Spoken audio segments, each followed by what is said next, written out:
सलाम दोस्तों, टीकेआर में आपका स्वागत है। ये कर संबंधी सवाल और जवाब है।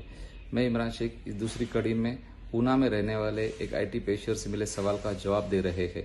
वो दावा करता है कि उसकी माहाना सैलरी 1 लाख रुपए से अधिक है। इसके अलावा 40 लाख रुपए की बैंक में फिक्स डिपॉजिट भी जमा है, जिस पर उसे 2.5 लाख रुपए ब्याज मिलता है। यानी इस ब्याज पर भी उसे 30% टैक्स देना पड़ता है।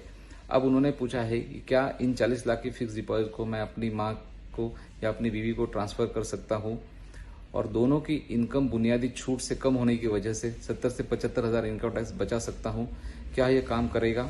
सवाल के लिए शुक्रिया। अब जैसा कि आपने कहा कि आपकी इनकम 1 लाख रुपए महीना से ज्यादा है, यानी सालाना 12 लाख रुपए से ज्यादा है, तो निश्चित रूप से आप 30% टैक्स स्लैब में आते हैं। ऐसी स्थिति में आपको बैंक में जमा 40 लाख रुपए फिक्स डिपॉजिट का ब्याज भी मिल रहा है, जो कि 2.5 लाख रुपए से ज्यादा है, और 10,000 रुपए का डिडक्शन लेने के बाद 2,40,000 के बचे इनकम पर 30% टैक्स आता है। अपनी बीवी या अपनी मां को 40 लाख रुपए ट्रांसफर करने के बारे में आपका ख्याल और आपका इरादा टैक्स बचाने का है। मैं बचाने का लफ्ज इस्तेमाल कर रहा हूं, ना कि बचने के लिए कर रहा हूं। इसलिए बचाना हमेशा कानूनी होता है और बचना जबकि टैक्स की चोरी होती है। अब इसमें 2 सवाल है कि क्या आप अपनी बीवी के नाम पर ट्रांसफर कर सकते हैं और वहां टैक्स बचा सकते हैं, या अपनी मां को पैसे का गिफ्ट कर सकते हैं और वहां अपने टैक्स को कम कर सकते हैं। तो यह उठाए गए 2 सवालों को अलग अलग रूप से समझना चाहिए, क्योंकि इसके अलग अलग रूल्स है।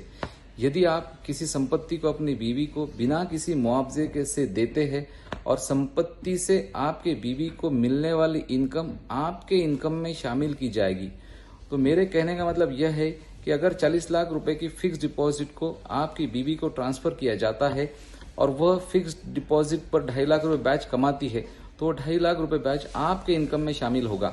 यानी आपकी सैलरी इनकम 12 लाख रुपए है, minus standard deduction 50,000 plus 2.5 lakh ब्याज जो कि जमा आपके बीवी के नाम पर है। आप कोई टैक्स बचाने की स्थिति में नहीं होंगे।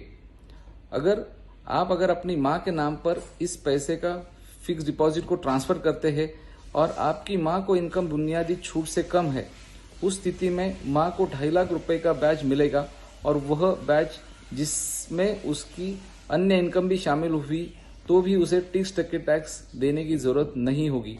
वह 0%, 5% या 10% जैसे स्लैब में आ सकती है। अब यहाँ इस मामले को यदि पैसे या फिक्स डिपॉजिट आपकी मां के नाम पर ट्रांसफर करते हैं, तो आपकी मां को मिलने वाला ब्याज या इनकम आपकी इनकम में शामिल नहीं होगा। इस तरह आपकी मां को फिक्स डिपॉजिट ट्रांसफर करके लीगली आप आपका टैक्स बचा सकते हैं।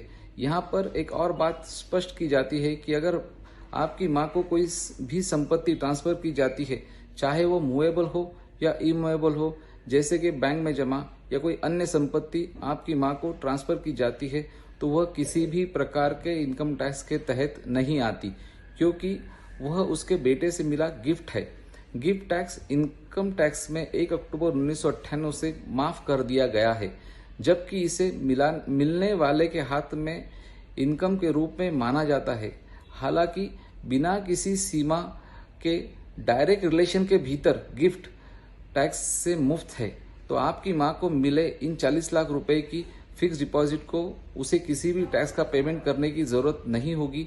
इसके अलावा इस जमा पर मिलने वाला ब्याज उनके हाथ में टैक्सेबल है और आपको टैक्स नहीं लगेगा, जिसका अर्थ है कि आप सही से टैक्स बचा सकते हैं।